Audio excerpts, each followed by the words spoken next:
my name is Shiela Joyner, and I'm the Grassroots Advocacy Director for We Welcome.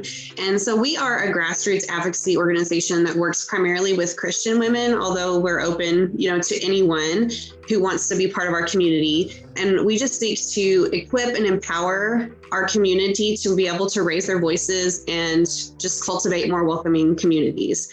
So sometimes that looks like empowering people to be able to have conversations in their homes, to welcome people into their homes that maybe feel different, that they haven't encountered people like that before, making people feel just more at ease, cultivating that welcoming space. Also in empowering people with not only information, but also how-tos on how to get involved more in the political process, whether that's calling your senators, writing an op-ed, signing petitions, just finding different ways that people can feel like they are empowered to use their voice to speak up for more welcoming policy. Some of the best feedback from our website is, our FAQ page, our resources, because we work really hard to try and make it easier for people to understand a very, very complex subject that is also very heated. And we try to be, a voice that is just telling the truth. We don't have, we're not trying to use inflammatory rhetoric. We're not trying to be partisan. Like, we just want to be like, okay, what are the facts? How does this affect real human lives? And how can we help make it better? And I think a lot of people care, but it can feel so overwhelming to go out in search of that information on your own. So we just try to be a trusted voice that helps people not only learn, but also feel like they have people they can come to with questions. And then, we build community where people feel like they're not alone. And so I feel like that's a really important part of what we do as well. I think our main goal with NationBuilder is to be able to effectively communicate with the people in our community. Because we are a completely online community, most of our contacts come through social media. So the big challenge and the big goal is, how do we transfer people who follow us and like our content on social media into people who are truly engaged and an actual community? And so we are able to use, email blasts, and we've really built up our website to have a really robust, just database. I don't know if that's the right word, but just kind of a place where we can store information where people, if they want to know what we're about and how they can get involved, we've been able to centralize that on the website. So I think NationBuilder empowers us to do all of those things. Like, we can reach people more efficiently. We can stay in contact with people. And social media is great for making that initial contact. But if you really want people to follow up and take an action, our email and SMS is really far more impactful. So we use tags for everything. So anytime, someone takes an action on a campaign, we like to have tags for, especially since we do have two different organizations who kind of share the space.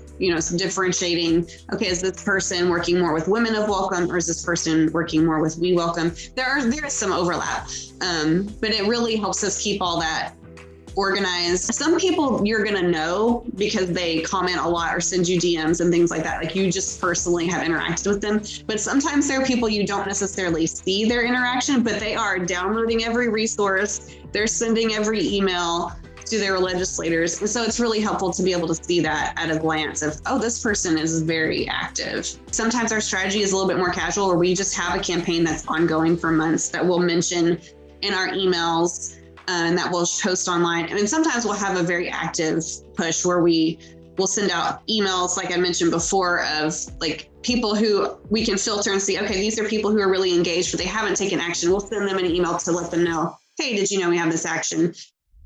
One of our really exciting pushes that we had was in 2021 when President Biden first took office, and he had campaigned on a promise to raise the refugee ceiling to welcome more refugees. And then after being elected, he kind of backpedaled a little bit and said, oh, well, for now, we're going to keep it the same. And so we had petitions, and we had all of these that were through NationBuilder, and we got lots and lots of people who took action. And I know it wasn't just us. Like, obviously, there are lots of organizations also advocating, but that was one where we got a win, where he did listen to all the many, many voices, and he did raise the refugee ceiling. So that's one of our favorite stories. And so we've just kind of started like a pilot where we were like, okay, we're going to first get our opt-ins and then make sure that people really want to be hearing from us. And then we've started, now we send twice a month. We will send, if we have an advocacy action, hey, have you seen our advocacy action? We include the link. We are now toying around with trying to get a little bit more interactive. We've encouraged people, send us emoji if you took this action, like let us know that you prayed for Afghan allies. And we've actually seen a really good response to that kind of thing. People just like drop an emoji back in the text. So it's been really fun. And we keep trying to think of new ways that we can use it to have people feel more engaged, and like they can also, since we have the one-to-one feature, like they can ask us the question too, and we can have a little dialogue. There's 7 who are doing stay work, and then 3 of us who are doing the more just national focus work. But yeah, it's such a great team, and we're all women, and we're all very passionate about serving immigrants and refugees, and also about empowering other women to feel like they have a voice and they can speak up about the things that are important to them. I always think about our director, Tess. She has mentioned in multiple interviews that she's been on, when people ask her, what gives you hope? The world is so divided. There's so many things. And she says, women give me hope. And I feel like that resonates so much with our team in general, because when you look in these spaces where people are often excluded and people